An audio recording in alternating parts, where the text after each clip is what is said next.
Bien évidemment. Là-bas, il y avait... la présidence n'a rien organisé là-bas. Je suis allé là-bas comme un catholique qui pense avoir quelque chose à dire. Et je l'ai dit, en toute liberté. Et d'entrée de jeu, vous pointez le doigt sur l'opposition congolaise et vous estimez qu'il est déjà entré dans une campagne que vous estimez être prématurée. Bien évidemment, chacun le constate, nous sommes à mi-chemin de la législature, la deuxième législature de la Troisième République. Nous sommes en mi-chemin. Or voilà que certains compatriotes estiment nécessaire d'amener le débat sur ce qui va se passer en 2016. Bon, nous nous sommes tus à un moment donné, je me suis tu avec la plupart des gens qui pensent comme moi, estimant que la fronde de toute promotion gardée va s'arrêter assez rapidement, ça ne s'arrête pas. Donc, à partir de ce moment-là, il faut répondre, il faut participer à ces discussions, puisque c'est une discussion que des compatriotes ont ouvert. J'ai pris position. Qu'est-ce que cette opposition, à vous entendre parler de la sorte quand vous les indexez comme faisant les choses de manière prématurée, qu'est-ce qu'elle aurait pu faire de mieux, d'après vous? Elle aurait pu continuer à exercer sa pression naturelle dans son rôle, dans le rôle qui est le sien. Bon, elle a préféré ouvrir une confrontation démocratique qui devait avoir lieu quelques mois avant 2016. Maintenant, il faut répondre, il faut participer. On ne peut pas être indifférent quand on discute du sort de son pays, quand on discute du lendemain de sa nation. Alors, la discussion, elle a tourné sur quoi? Elle a tourné que immédiatement, nos compatriotes se sont, j'allais dire, arc-boutés sur le fait que 2016 devait être la fin d'un régime politique, qui est celui qui est au pouvoir aujourd'hui. Quel que soit ce qui est fait, 2016, selon eux, doit être la fin. Puisque je pense différemment, je suis allé m'exprimer. Mais quand vous prenez les choses de cette manière, vous esquivez un peu ou bien vous fermez les yeux sur cet ouvrage d'Évariste Bochab qui quand même ouvre le bal de toute la controverse qui depuis est très alimentée et même nourrie. Non, j'entends. Qu'est-ce que vous dites de ce qu'il écrit quand il dit... La réflexion, on ne peut pas l'arrêter. Oui. La réflexion intellectuelle, on ne peut pas l'arrêter. À tout moment, n'importe qui peut donner son avis, documenté ou pas, sur ce que devrait être la marche des institutions, sur ce que devait être les objectifs de la nation et tout ce que vous voulez. Donc, et là-dessus, il y a eu non pas des réactions intellectuelles, comme on aurait pu l'entendre, mais des réactions directement politiques. Et vous ouvrez n'importe quel journal dans ce pays, vous allez le constater. Donc il fallait maintenant quitter le domaine intellectuel, le domaine de la recherche, le domaine de la pensée, qui était dans lequel le professeur Évariste Bochab a voulu mener ce débat, pour entrer dans l'agora politique. Donc ça peut être une très bonne chose, qu'on puisse y voir une vitalité de la vie politique. Ah, bien évidemment, c'est la preuve que notre démocratie vit. Et vous êtes quand même de ceux qui estimaient aussi qu'il y a peut-être quelqu'un qui tire les ficelles dans l'ombre, puisque déjà vous estimez que c'est prématuré. Non, c'est pas qu'il y a c'est pas peut-être. Je le dis ouvertement, c'est effectif. Il y a dans l'opposition congolaise des gens qui veulent absolument au fait que 2016 arrive le lendemain, quoi, que ça soit très vite fait, qu'ils arrivent au pouvoir. Donc il y a une sorte de course au pouvoir, course effrénée. On veut bousculer le temps, on veut que ça arrive le plus vite possible. Alors, mais à ça, il faut réagir. Venir au pouvoir pour faire quoi? Avec quelle institution? Comment on les organise? Comment on veut? Pour que nos débats ne soient pas sur des hommes, mais sur des institutions, sur la manière d'organiser notre pays pour que cette organisation soit efficace. Oui, mais ça ne vous empêche pas, même si vous dites qu'il faut que ce débat soit sur les idées et non pas sur les hommes, ça ne vous empêche pas, par exemple, d'indexer le député Wemba à qui vous attribuez une démarche un peu trop vacillante. Non, je ne l'indexe pas. Je le prends comme exemple.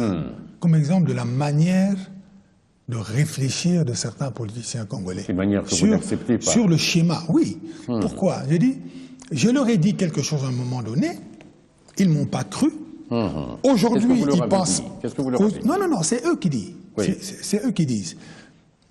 En 2005, nous étions contre cette constitution. Parce que si, parce que ça, parce que si, parce que ça. Nous avions raison. Ils ne nous ont pas écoutés. C'est eux qui parlent. Ils ne nous ont pas écoutés, ils l'ont voulu, maintenant ils veulent la changer, nous on ne veut plus. C'est sur la base de ce genre de raisonnement que nous allons bâtir un pays, ou bien c'est sur la base d'un autre raisonnement qui serait de dire oui, vous avez eu raison à un moment donné, mais à l'époque, vous avez eu raison trop tôt. Parce que la question à ce moment-là, c'était nous devons calmer la guerre, nous devons chercher à faire démarrer la démocratie. Ensuite, nous allons améliorer le temps venant. C'était la réponse qui avait été donnée. Personne dans ce pays n'avait dit en 2005-2006 que cette constitution était parfaite et qu'elle devait régir le Congo pendant, disons, ad aeternam. Non.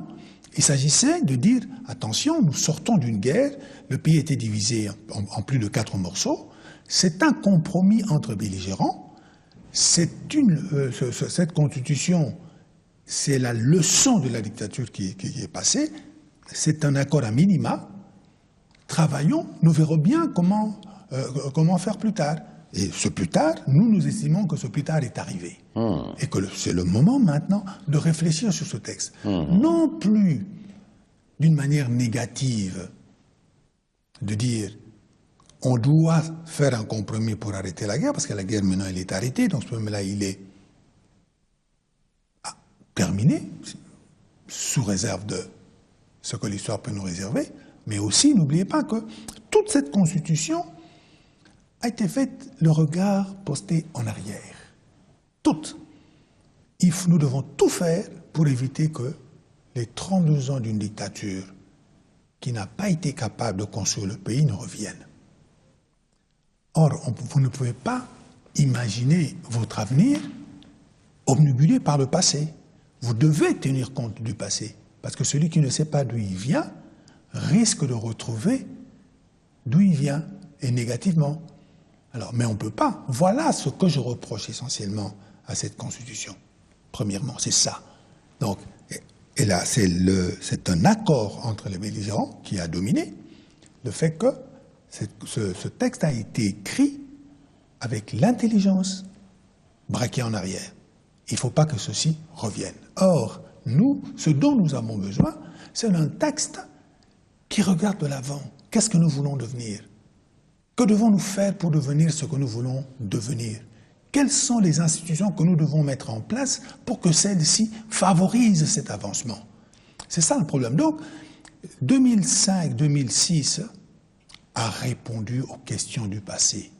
Aujourd'hui, il s'agit de faire de la prospective, de regarder qu'est-ce qui nous attend, que devons-nous faire pour que demain soit mieux qu'hier. Bon, à certains moments, il y a ceux qui estiment que non, laissez quand même 2016 et évoluer comme cela se doit. Mais vous dites que vous allez même au-delà, vous précédez tout le monde, vous dites que cette constitution est inadaptée, il nous faut autre chose. Alors, que veulent en réalité ceux qui disent... Dites-moi d'abord, pour vous, qu'est-ce qu'il faudrait faire? Il faut réviser, il faut amender ou il faut aller vers une autre constitution? Écoutez, moi, ma position est simple. Je fais un plaidoyer pour une 4e République. Ça veut dire? Mais j'aimerais revenir sur la question que vous avez posée et sur laquelle vous êtes passé, à mon avis, un peu vite. Oui, allez-y. Ce que je me dis, c'est ceci. On ne peut pas dire, nous sommes contre cette constitution, nous ne la voulons pas, nous ne l'avons jamais voulu, mais puisque vous êtes piégés et que vous devez dégager le plancher en 2016, nous devons la maintenir jusqu'à 2016. C'est une intelligence diabolique qui ne regarde pas l'intérêt du peuple congolais. C'est une intelligence politicienne. C'est un règlement de comptes. Mais... Or, on n'en est pas là lorsqu'on gère un pays. On n'est pas là pour régler les comptes. On n'est pas là pour avoir des intelligences diaboliques de cette manière-là. Nous sommes là pour répondre à une question simple. Quelles sont les institutions qu'il nous faut pour que nous soyons aptes à faire avancer notre pays, pour qu'il rentre dans le concert des nations, dans une situation, disons, en proportion avec ses potentialités, tant humaines que matérielles. Oui, donc on n'est pas dans les mêmes dispositions psychologiques, si j'ose dire, dans les deux camps. N'empêche que la vérité que vous pouvez professer maintenant et qui peut être comme celle des autres, il faut qu'on se le dise, ne vous exonère pas d'une sorte de démagogie de politicien. Mais non, pourquoi démagogie? Il faut qu'on fasse la démonstration de ma démagogie. Je dis tout simplement, nous avons un texte que je considère comme faible. Pas seulement que je considère comme faible, mais que l'on peut constater ensemble que ce texte est faible. Et ce genre de point de vue, est-ce qu'il vous fait tomber tous dans une sorte de polémique? C'est pas une polémique, ce que nous voulons, c'est pas de polémiquer, c'est de dialoguer. Est-ce que, lorsque je dis ce texte est faible, pourquoi il est faible? Je le dis, son origine, il est absolument inadapté à ce que nous voulons. Je viens d'en faire une toute courte démonstration. Pire encore, il est objectivement, et j'insiste, objectivement impraticable. Objectivement, on n'arrive pas à le mettre en pratique parce qu'il a été mal conçu. Dites-moi un peu, est-ce qu'on ne peut pas dire que vous n'arrivez pas, vous, majorité au pouvoir, vous n'arrivez pas à la mettre en pratique? Là, vous pouvez répondre très clairement, vous n'arrivez pas. Oui, on peut poser cette question de cette manière-là. Mais ma réponse est très simple. Les institutions ne sont pas là que pour une majorité et pour une opposition. Puis deuxièmement, l'opposition a des moyens de travailler. Et certaines personnes, mais là, j'aurais pas aimé dire ça, mais je le dis quand même, parce que j'aurais pas voulu rentrer dans ce genre, parce que là, c'est l'aspect polémique de notre dialogue. Mais je prends un exemple tout à fait simple. Nos compatriotes actuellement à l'étranger, qu'on appelle ici diaspora, un mot que j'aime pas trop. Beaucoup ont pris des nationalités étrangères, pour des raisons que je comprends bien, ayant vécu à l'étranger. Moi, j'ai pas eu besoin de le faire, par chance. Un peu comme à l'époque de Mobutu, on disait que c'était des réfugiés sociaux. Maintenant, on les veut pas. Voyez-vous, soi-disant qu'on les veut pas. Parce que la Constitution dit clairement que, pour être Congolais, il faut être que Congolais. Bien.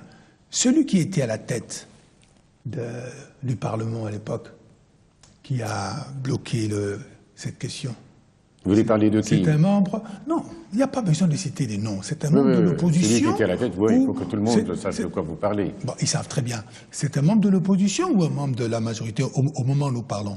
Voyez-vous, si je prends cet exemple, c'est simplement pour dire que ce qui nous importe, c'est pas de dire c'est la faute à... Vous voulez parler de la période du MLC en 2006 ou quoi? Non, c'est pas ça? Peu importe. Mon message, c'est de dire... L'intelligence devrait nous pousser à ne regarder que les faits. Que les faits. Les faits est que vous avez dans cette Constitution des choses que nous n'arrivons pas tous ensemble à mettre en pratique. Les provinces. Aujourd'hui, vous avez des ressortissants de certaines provinces qui ne veulent pas comment on dit, du découpage de leur province. Oui. Ils ne veulent pas que ça se coupe. Mais ces gens-là, ce n'est pas que les gens de l'opposition ou les gens de la majorité. C'est tout le monde. Vous trouvez des gens qui veulent dans les deux camps, vous trouvez les gens qui ne veulent pas dans les deux camps. Il faut trouver une solution, et une solution qui regarde devant, pas qui regarde derrière. Voilà pourquoi je dis, la question, ah oui, mais c'est vous qui devrez faire, elle n'a aucun poids de mon point de vue. Ce qui compte, c'est le constat que ce que nous avons de bonne foi mis en place ensemble à Sun City et codifié dans une constitution ici en fin 2005-2006 ne correspond pas à ce que nous devrions avoir comme objectif. Dites-moi un peu, M. Kambila, quel est d'après vous l'état de l'opinion publique par rapport à ce que vous dites? Ce que veut quel est l'état de l'opinion? Qu'est-ce qu'on y pense? Qu'est-ce qu'on dit? Qu'est-ce que vous y remarquez? Qu'est-ce qui revient comme constante? Ah ben, les gens sont de manière majoritaire. Les gens sont divisés sur la question. Voilà pourquoi il faut les éclairer. Oui. Les gens sont divisés. Il y a des gens qui pensent qu'il faut laisser la Constitution actuelle, mais la preuve, c'est qu'ils l'ont dit très librement dernièrement à Notre-Dame. Il y a plusieurs autres personnes qui pensent exactement le contraire, comme moi, qui disent que, attention, nous devons réfléchir sur notre loi fondamentale. Et ça, le plus rapidement possible serait le mieux. Parce que ce pays n'a pas de temps à perdre. Ce pays doit s'organiser, ce pays doit avancer. Et pour que ce pays avance, il faut que sa loi fondamentale qui détermine son avenir soit conforme à ses potentialités et surtout à ce qu'il veut. Et cette constitution, comme vous dites, pour le moment, elle est inadaptée. Absolument. Elle est inadaptée. Et d'autres disent qu'elle est adaptée. Non, ils disent pas ça. Ça veut dire que c'est des intelligences différentes. Non, ils disent pas ça. Ils disent pas ça parce que. Ils disent qu'il est adapté. Mais je viens de vous le dire clairement. Oui. Ils disent comme moi qu'elle est inadaptée. Mais il faut la laisser parce que celui qui est en place doit partir. Est-ce qu'un pays va s'organiser en opposition à une personne? Dites-moi, alors, dans ce cas... Où est la pensée congolaise? Oui, alors dans ce cas, établissons avec vous et admettons que vraiment la société est divisée sur une question fondamentale et qu'il y a quand même un problème maintenant, il faut essayer de se retrouver parce que... Je me répète, la société congolaise n'est pas divisée sur une question fondamentale. Ce sont les politiciens. Parce que 3 semaines après, non, pendant la discussion, une frange de la société était déjà contre. Dès que la Constitution est sortie, une frange importante de la Constitution était contre. Des grands intellectuels l'ont analysé et ont exprimé leurs réserves. L'Église catholique, le 3 mars, la Synco, sort une déclaration dans laquelle l'Église, les pères évêques disent clairement que c'est bien. Nous avons un texte, nous pouvons donc entrer en démocratie, mais ce texte, il faut le corriger le plus rapidement possible. Ils le disent, la documentation, elle pouvait le voir.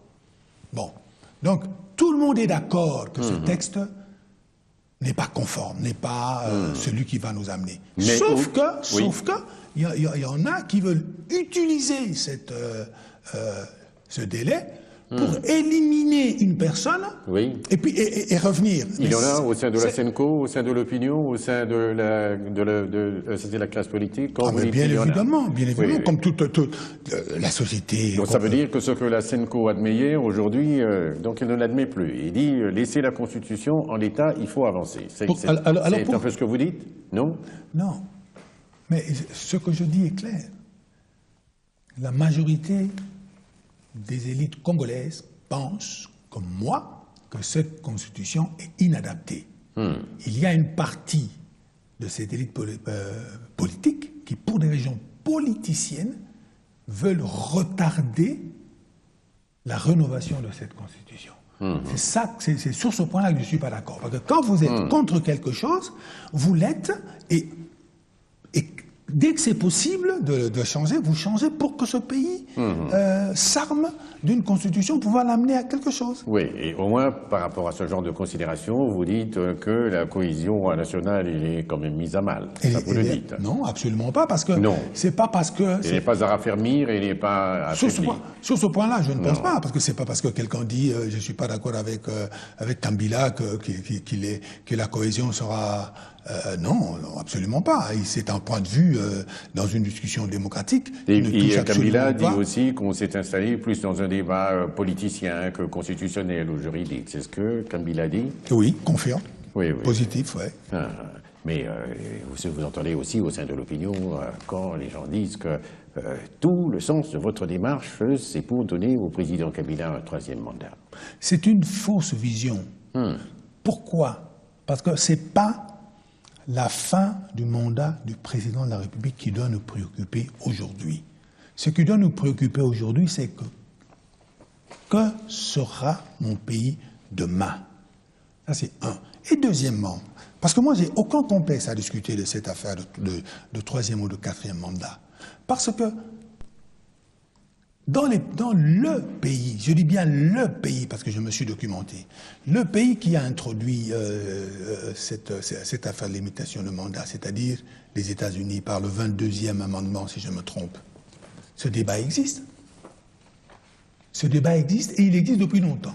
Depuis que ça a été fait, et des grands démocrates, vous n'allez pas dire que Bill Clinton n'est pas démocrate?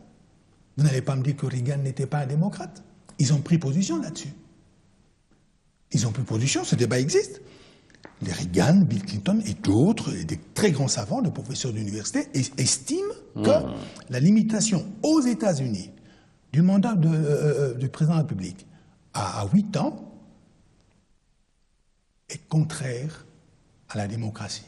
Parce qu'elle empêche le peuple américain de décider de rester avec un président qui serait à la hauteur de faire avancer les choses. Oui, donc, c'est pas une question de démocratie ou pas. C'est pas ça. Donc moi, cette affaire-là ne me donne aucun complexe.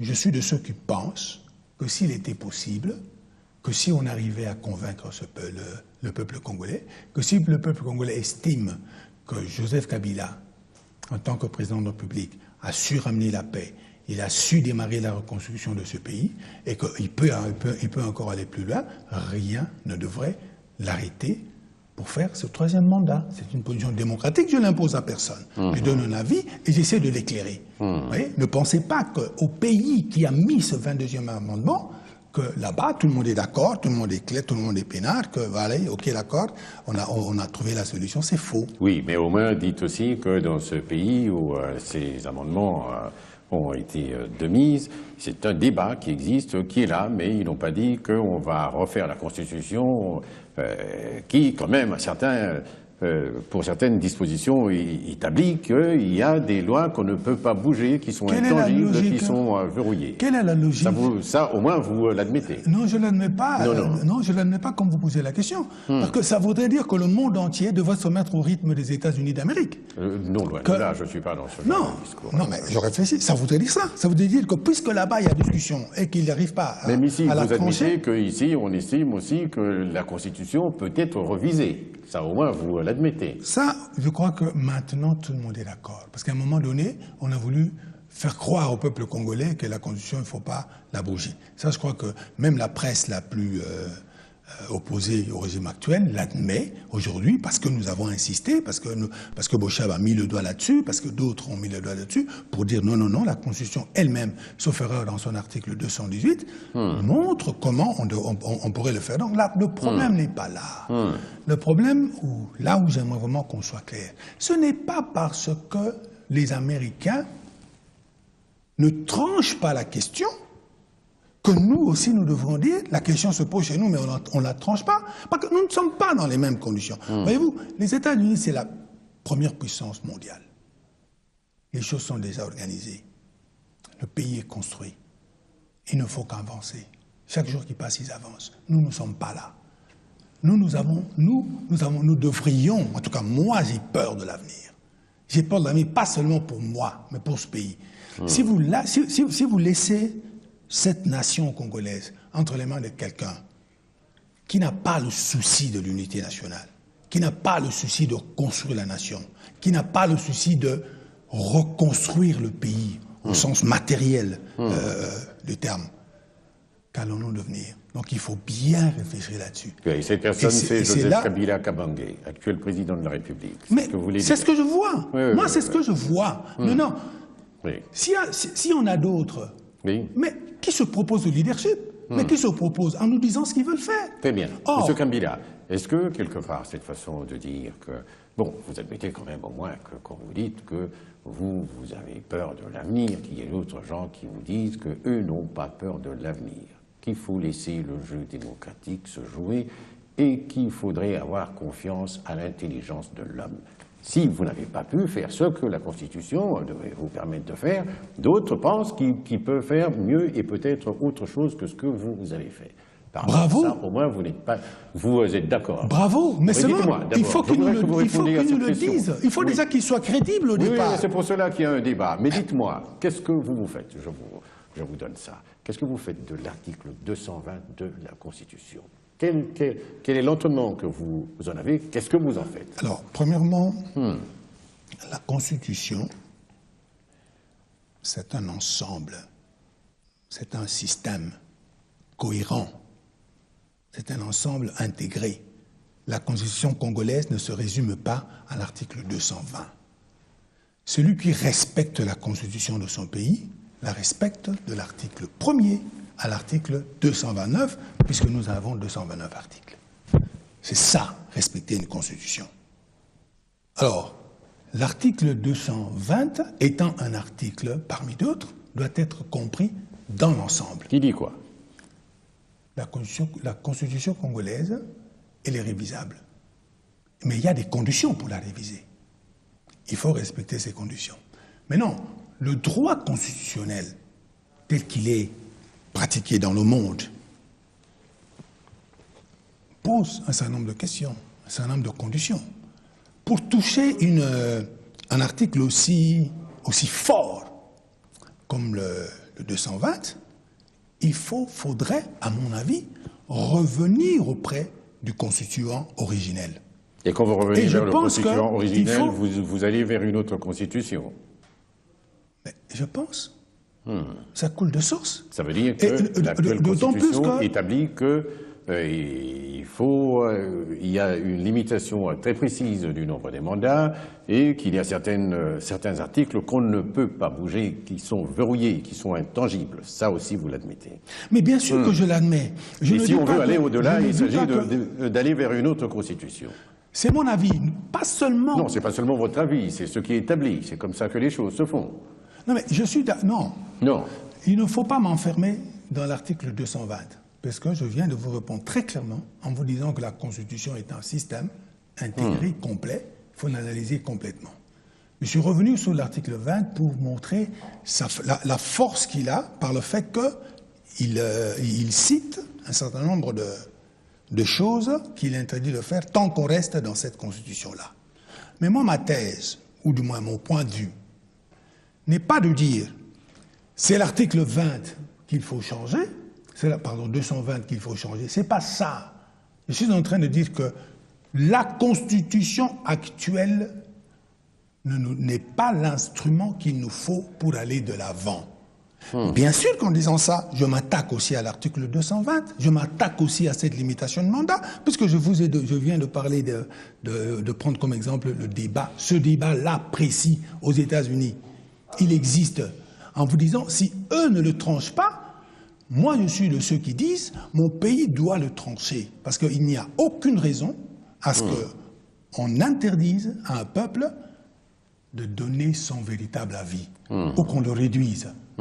Si l'on veut que X ne soit plus président de la République, il faut le battre lors des élections libres, transparentes, donc démocratiques. Il faut le battre. Il ne s'agit pas seulement de dire on met une loi pour que à chaque fois... Parce que vous savez le risque qu'il y a là pour notre pays, c'est que la présidence de la République devienne comme un endroit où on passe à tour de rôle juste pour prendre la place, profiter un peu comme une sorte de mangeoire. Voilà, on vient, on passe, on vient, on passe. Ça ne doit pas être ça dans notre pays. Nous ne sommes pas encore arrivés à ce niveau-là. Si nous étions à un niveau que l'Allemagne, la France et tout ça, on peut dire, bon, ok, d'accord, nous avons un État qui fonctionne, une administration publique qui fonctionne bien, tout est là, tout est ok, on peut se permettre à ce que, bon, etc. Non, parce que, d'autant plus que nous devons savoir quand même, parce qu'il ne faut pas se voiler la face.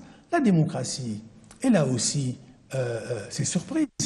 Je ne veux pas voir à la tête de mon pays quelqu'un qui est là juste parce qu'il est populaire et puis boum, voilà, il est là. Non. Voilà. Monsieur Kabila, Jean-Pierre, c'est bien d'échanger avec vous, mais est-ce que, peut-être pour répondre à cette question, bon, si vous voulez, vous y répondez, si vous voulez, vous n'y répondez pas. Dans cette démarche, vous vous sentez un peu encouragé par ces autres pays qui disent que, voilà, il faut des troisièmes mandats. C'est le cas du Congo, de Sassou Nguesso, c'est le cas du Togo, c'est le cas du Burkina Faso, c'est le cas de certains pays où les chefs d'État veulent y être pour l'éternité. C'est un peu ça. Je consacre mon temps à mon pays. je consacre mon temps à essayer de comprendre ce qui se passe chez moi, d'étudier les vagues de fond, de regarder ce qui se fait, et j'ai peur que ceci ne s'arrête. Donc je n'ai vraiment pas le temps d'aller m'occuper du Togo. Qu'on dise, vive Kabila pour une 4e République. On peut dire ça. Non, il n'y a pas besoin de dire vive, je ne suis pas, je ne suis candidat à rien. Moi, tout ce que je veux, c'est que nous réfléchissions ensemble pour faire que notre pays se donne l'instrument premier de son progrès. Voilà. Jean-Pierre Kabila, conseiller du président de la République, un des conseillers, mais qui est venu sur ce plateau comme penseur. De la même manière qu'il a été prendre part au débat, aux conférences que l'Église catholique a initiées sur la place publique. Nous aurons beaucoup de plaisir à vous revoir encore sur ce plateau pour continuer à discuter, pour essayer de voir dans quelle mesure on peut permettre au Congo d'aller même de 0 vers 0 prime, et même un peu plus loin. Pour ce dimanche, pour ce soir, nous avons terminé. Mesdames, Mesdemoiselles et Messieurs, à dimanche prochain. Bonsoir.